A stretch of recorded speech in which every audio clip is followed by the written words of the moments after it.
Welcome to another episode of Let's Chat With. Joining me is the multi-award winning Canadian comedy magic duo of Trevor and Lorena Watters. How are you guys doing? Hey, we're doing good. Thanks. Great. Thanks for having us on. You're welcome. Concerning your magic show, how have you two been dealing with the pandemic?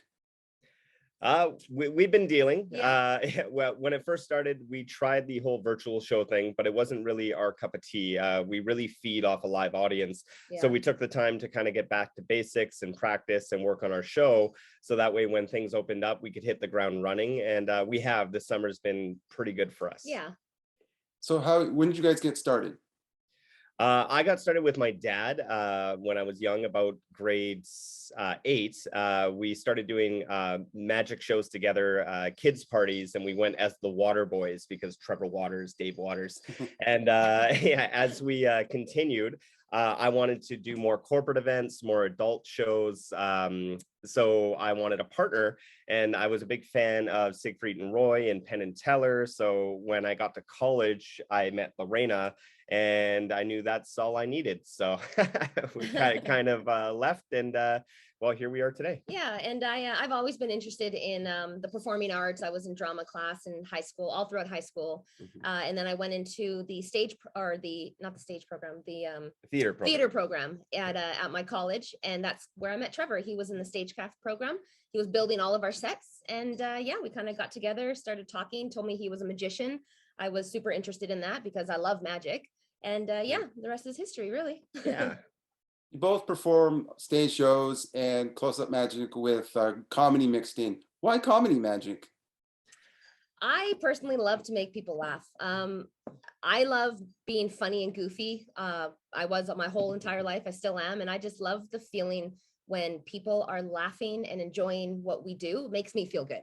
Makes us feel good. Yeah, absolutely. Well, when my dad and I started, we actually had a tragedy in the family. My oldest nephew at the time was in the ICU. And we saw a clown who was going around the hospital at the time, and he was just trying to take people out of a terrible scenario, whatever they were in, and make them laugh and think of, magic and, laughter, jokes, stuff like that. So that's kind of what really pushed me into it. But really, in the end, it's kind of what comes naturally to us as well, because we've tried the dramatic route. We've tried the whole, really, intense dramatic, acts, and it doesn't work. Not us whatsoever. Does not work for us at all. Yeah, so it's really like, in the end, you got to do what you can do instead of trying to be something that you're not. And comedy just comes easy to us. Yeah. What do you guys consider funny? Me, no. Situational comedy. We love. We try to, really put the spotlight on that. And that's actually one reason why our show has grown the way it has, is we'll be practicing something and something screws up, and how we react to it is actually funnier than what we were planning on doing. So that now becomes the act. Yeah. It's also I think what's funny, just I don't know, just I love making people laugh. I love physical comedy. I love physical comedy, and anytime I do like a video or something with physical comedy, everyone's like, do more of that. So I think with us especially, we really resonate with a lot of married couples and older couples as well, and they see this whole husband and wife kind of tag team on stage, where some of the situations we get into, they could see them getting into it at home. They can totally relate to it. And they're just like, oh yeah, I remember when I lost that battle. Yeah. That's right. So it's fun. Yeah, it's definitely a lot of fun. Mm-hmm. Is there anybody in magic or comedy that you guys draw inspiration from? Absolutely. We've had a number of mentors throughout the years, starting with Gary Savard and Donovan Atreides, who they're Vancouver magicians. And then we got introduced to Sean Farquhar and Laurie Farquhar, and they really helped us out through a number of years. Yeah, they helped us a lot with like stage presence and how to like work on a stage with magic props and stuff like that. Yeah. Mm-hmm. To Sean's credit, I give him a lot of credit, and I say teaching me how to fish. So teaching me how to go and get shows rather than just having them handed over, Yeah. kind of thing. So yeah, we're very thankful for that. And then later we had the chance to meet Johnny and Pam Thompson, and we went down for a mentorship with them in Vegas. And they really taught us that it was okay just to be us. Yeah. And once that clicked, our show kind of went to the next level there. Yeah. So yeah, that was great. Yeah. And Yeah. also I grew up watching a lot of comedy with my mom. She loved I Love Lucy. So that type of physical comedy I always like think about when I'm performing. And I love comedians growing up, Robin Williams, Carol Burnett, all those type of people I used to watch. So yeah. yeah. Oh, and when it comes to husband and wife teams as well, Murray and Teresa Hatfield. Yes. We thank them a lot. They helped us get a tour. 14 years ago. About that, yeah.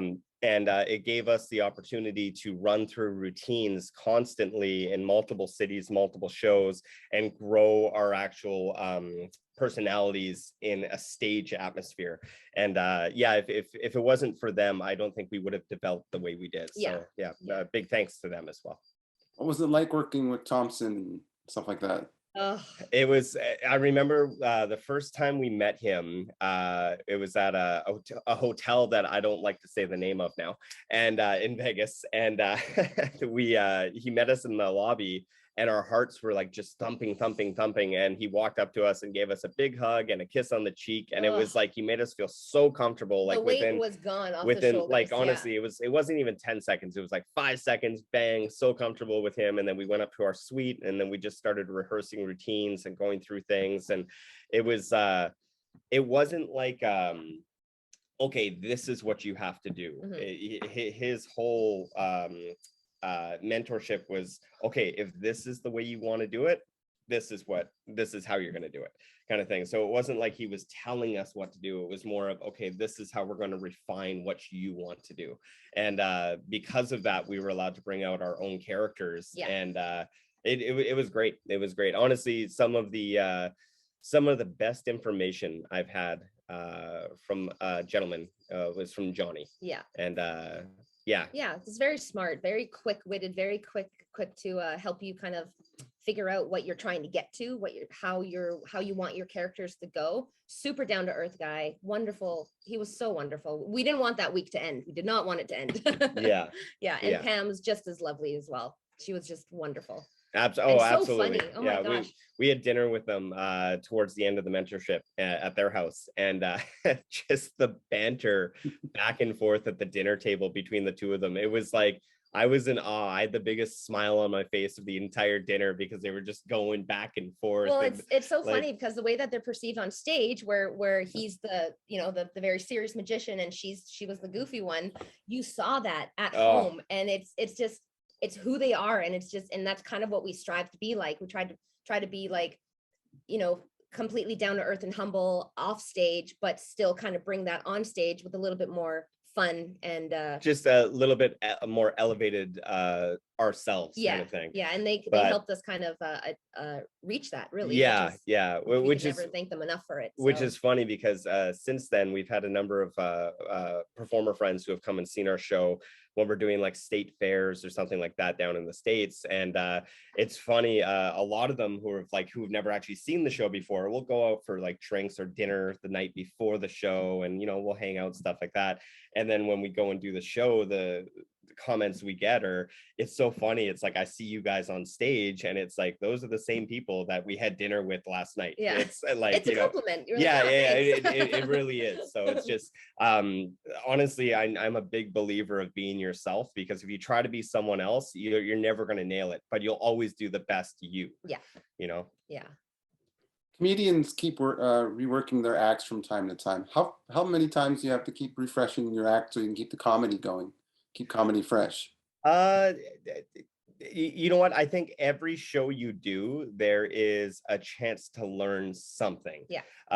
So like I said before, we'll create an act and something will go wrong in a performance. It's bound to happen that something's going to fail, something's going to go wrong, and rather than apologizing for it or stopping and resetting, never. Just go with it. I think that's what kind of, with our theater background, the improv kicks in really quick. Well, the yes and Yeah. the thing is, like, a lot of magicians, I feel some of them, high majority of them, they'll get patter or they'll write a script and they have to follow it like word for word in that script. And if they get thrown off, they can really show it. You can see it. Yeah. They tell the audience with their body language or something.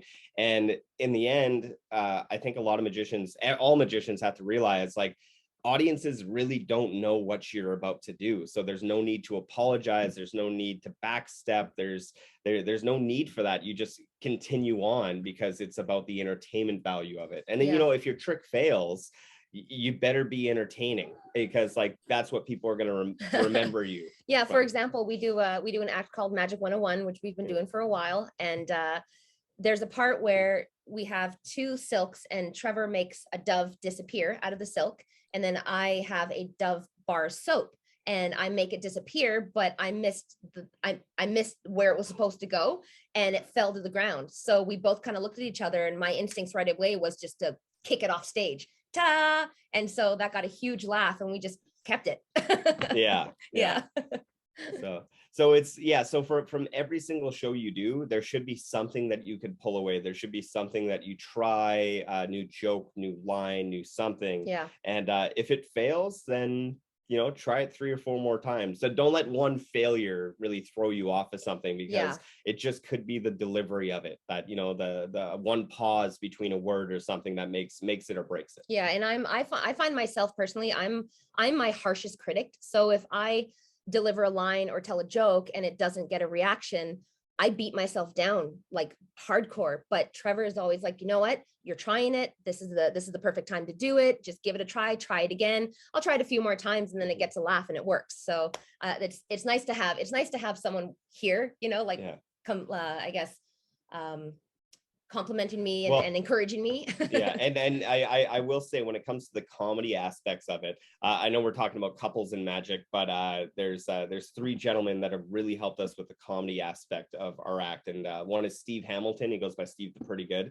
Another is Matt Baker. He's a comedy stunt juggler, really funny. And then, of course, magician and comedian Louis Fox. They're just they're always pushing the envelope and creating new situations for comedy. And because of them, I feel like they've really driven us to kind of explore and expand what we see as fun. Yeah, and encourage us to just keep going. Even if it doesn't work, just keep going, right?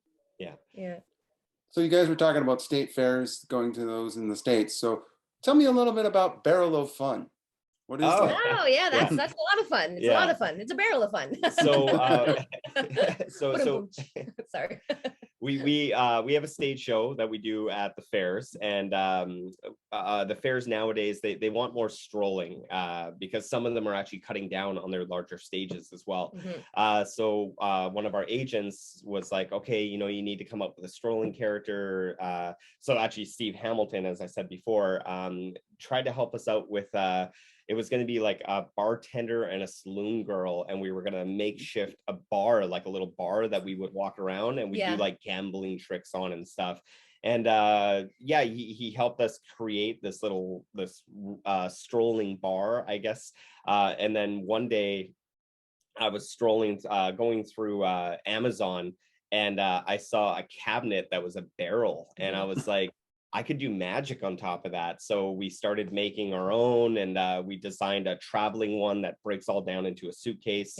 And then we actually had a cabinet maker make us a really professional, it's actually a whiskey barrel, half whiskey barrel that we took on tour this past summer, and it was a great hit. And it's just fantastic. It's labeled Barrel of Fun, so we could really do anything behind it. So it's not just locking us into like the magic barrel. We could do jokes, we can do games, we could do whatever we need. And then also, like, of course, we're going to pull all of our magic skills into that, so it just elevates whatever we put behind the barrel.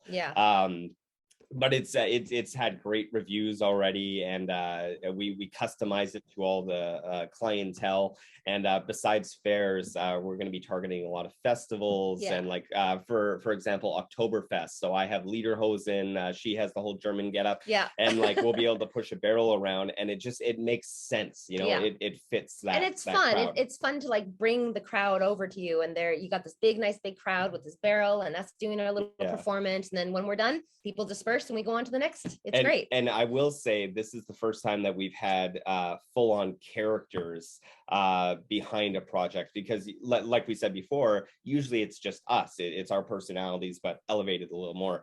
With the Barrel of Fun, I'm Charles Chesterfield, and she's I'm Delilah Davenport. And you could tell we thought about this while we were sitting on the couch. But we have the whole accents going on. We banter back and forth between the two of us. It's an amazing thing, because I've never had to focus on a character before, and it's very freeing as well, because with the stage show, with it being our names, I feel that brings a lot of for lack of a better word, baggage with it, within that, like, you know, these names have won these awards, and these names have done this, and blah blah blah, stuff like that. With Charles and Delilah, it's so new and we fresh, create the backstory for them, we create where they're going, we create the experience, and because we could do that, it's really freeing. It's fun to play with an actual character. And it's nice. Like I usually gear towards the kid, like the little kids more, and do like fun little magic or doing dancing or anything like that with the kids. And our best compliment we got at a fair earlier this summer was, I feel like I'm in Disneyland. And we were like, that's so awesome. We love Disneyland. So but it's I'm excited to see where it's going to go, because this is only really the first year that we've debuted it. We went and sold it at conventions in 2019, and then of course 2020 came and everything canceled. So 2021, this is the first time that we've actually pushed it to the market. And after all the reviews and everything, I'm really looking forward to 2022 and onwards. And as I said at the very beginning, you guys are multi-award winning magicians, and you've also won the Siegfried and Roy Golden Lion's Head People's Choice Award. For those who don't know, what is that award, and what was it like winning that one? Well, that was at the Desert Seminar, and that was 2010. 2010, I believe it was. And so 8 countries, eight performers were picked from different countries, and we were picked from Canada to come. And we were kind of the comedy group. There were amazing magicians. The other 7 entertainers, all amazing magicians, top class, top tier. Manipulation was amazing. Everything, it was great. And when we saw that, we were like, well, let's just have fun. Let's just have fun. because that's not us at all. We're goofy, we're campy, we're here to make people laugh and have fun. Let's just do it. So we did the act, and I'm not even gonna lie, within the first 30 seconds, I have a steamer trunk that it's a tip over trunk, and we went to do it, and the gimmick kind of gave up on it as I was doing it. So Lorena totally flashed. I was so flat as I showed the audience, and that was literally the first 30 seconds. And when you're at the Orleans Theater with like thousands of magicians, I don't know how many people are in the audience, but like just when you hear all those people go, oh, like that, we were like, it was crap. Like I remember staring with a smile on my face going, all right, let's get through this. And so we just had fun and continued the thing. And in the end, we packed up all of our stuff. We waited for all the performers to leave, because like we had bigger props and stuff, and we packed up everything and we rolled our stuff off, kind of like sauntering away out of the theater. And there was a huge group of people outside of the theater waiting for us. And I remember seeing like Sean Farquhar just like, you know, mouthing to us like, you guys rocked. And then I saw Max Maven come up, and he told us that he was booking the castle at that point, but we sent our video in, but he didn't get a chance to review it, and that we really need to work the castle. And I was like, oh, that's amazing. Okay. Like, thank you. He was so nice. And it was. We went back to the room, and I was like, oh, I guess we did really good. And then when the award came, and they announced us, and we went backstage and got pictures with, Chris Angel and First off, when Penn Teller when we announced our Siegfried names, and Roy. we thought for sure like it was a mistake. Like I looked at Lorena and I was like, no. did they say our names? And she's like, no. No. and then people started turning and they're like, congratulations. like, and I was like, what? like that. So then we went up on stage, got it. But literally we carried the award back to the room, and we like had the biggest smiles on our faces and stuff. Yeah. And we got back to the room and we probably sat on the edge of the bed staring at the award and staring at each other and like going, laughing and going like, I guess we're on the right track. Yeah. Yeah. But it goes to show that even if you mess something up, you just continue going and look what can happen. You know? Yeah. So maybe they thought the mistake was part of the act. Exactly. That's exactly what it was. That's what every performer has to hammer in, that, the second you walk on stage, that is your routine. That is your act. It doesn't matter what happens. If your trick fails or whatever else, people will always remember your entertainment value over your trick. Yeah. So, and I think that's what was key for us, was the entertainment value and the and just the fun, I guess. Yeah. It's almost like with comedians where you had a really good time. If a good comedian, they'll have you laughing through the entire show, and then after the show, they're like, "Oh, what jokes did you do?" And you're like trying to remember the jokes, and you're like, "I don't know, but he was hilarious. But he was hilarious. It was funny, and she. Yeah, well, or she, and it's because of the entertainment value, because people remember the entertainment value. Yeah, Mm-hmm. Yeah. Because you're a duo on stage and you're a duo in life. How do you balance that? Alcohol? Yeah. No. Yeah. I don't know. We found someone that we can do all this with, I guess. I don't know. I mean, I think the idea is to find someone that accepts you for who you are, and that you're willing to, for lack of a better term, push the envelope with. Yeah. And I think we complete each other in that way, where, Lorena will, put me in line, or I'll put her in line when, if we're going too far off one track, or, well, okay, we don't know if this is going to work. Yeah. And then on top of that, we also allow each other to have our own time. Have our own time, fail if we need, because I think you learn a lot from failure as well. And just to be there when you need to be there. Yeah. But it is nice having a companion with you, I guess, all the time, especially traveling and all that. Oh, I'm not going to lie. Like, I really do hand it to a lot of the performers, the high majority of the performers out there who go on the road by themselves. Yeah, and, keep their families at home. I can't tell you the amount of times guys have told me, or girls have told me, that, they've, how many dinners they've had by themselves, or they have to go home, and they look forward to that, calling their spouse. And that's the only connection they have, is like, when they call in the morning, call at night. I'm so blessed that I don't have to make that phone call. I can literally just turn my head and say, "What's up?" Aww. Yeah.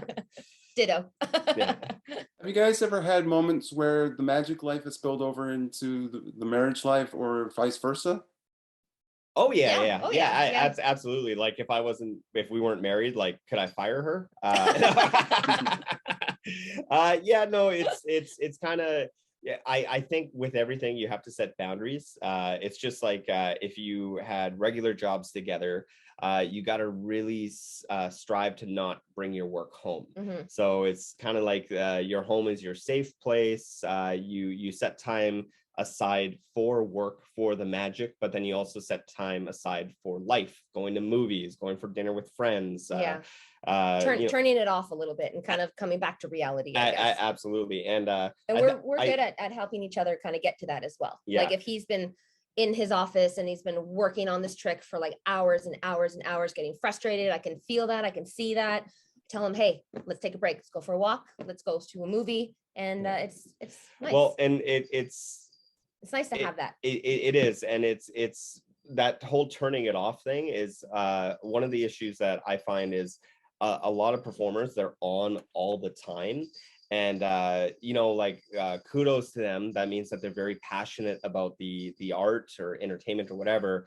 but I think it's very healthy to have that separation as well, because it keeps you grounded, it keeps you in the real world. Yeah. And it's I know some people will find it hard to turn it off, you know, not be the funniest guy in the room all the time, but I think it's important. And I think that helps out in the relationship as well, because we know when it's we don't have to be the funniest person, when we could just sit down and watch a movie and we don't have to comment, or you know, just know that, you know. Or there's even times where we're just like sitting on the couch after a gig and we come home and we're just on the couch and we're just silent, not talking to each other, because sometimes you need that, like you need to like just be in your own zone for a minute after a show and kind of just get back to reality. Exactly. And then, but you feel the presence. Yeah, you know, you feel like the presence, the idea of having the presence beside you and stuff like that. But then saying that, so like it'll be like a day or maybe two later, and then we'll go over the notes from the show. It's not something like we have to go over right away. Yeah. Right. Because sometimes when you make a note, like it happens, you make that note right away.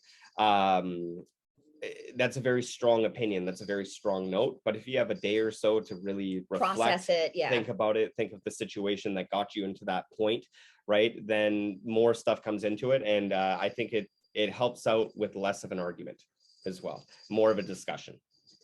What advice do you have for couples that want to perform together? Quit. Don't do it. No, I'm just kidding. No, just kidding. Yeah. Yeah.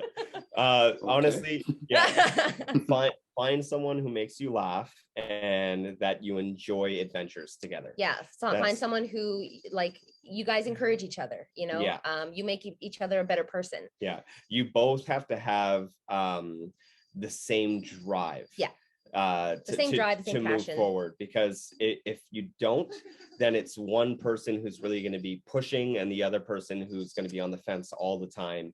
And I think that's really going to hold back your progression in the art. Yeah. So really, like, find someone who enjoys performing, enjoys your company, enjoys working with you, enjoys traveling. Absolutely. Yeah. So someone that you could talk to, and you know, the conversation doesn't really stop. Well, and like, and on top of that, like, don't get us wrong, we have our arguments on the road. We're only human, you know, we're a married couple, we're human, and it's okay. That's okay. You're gonna have arguments, but then you get through it and you just continue on. Any future events coming up? Right now, just corporate gigs that are hopefully, fingers crossed, with the whole pandemic and everything.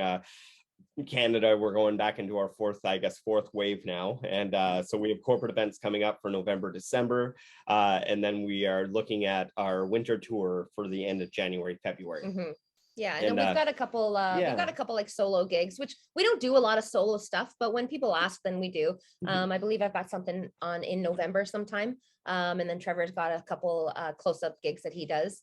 But that's about it really for the rest of the year. And then we're going to be looking forward to selling our 2022 summer down for the fair market. Yeah, with Barrel of Fun and all that too. Yeah, pushing in that more. Yeah. Where can people find you both online? Facebook, websites, Twitter, Instagram? eHarmony. Sorry, that's a Matt Baker joke. Facebook. We're on Facebook. The Comedy Magic of Trevor and Lorena Watters. I've got a TikTok account, but it's mainly my stuff, and I bring him in sometimes. Lorena does a lot of the social media, so I've kind of fallen off that bandwagon, unfortunately. But Lorena is definitely our social media identity for the group. But we do a lot on we post a lot on Facebook through our fan site or our sites on our own, just Trevor and Lorena. Yeah, or it's trevorandlorenashow.com. That's our main website. Yeah. Well, thank you both for joining me today on another episode of Let's Chat With. Thank you for having me. Thank you for having us. Thanks so much for having us. It was a delightful conversation. Yeah. You're welcome.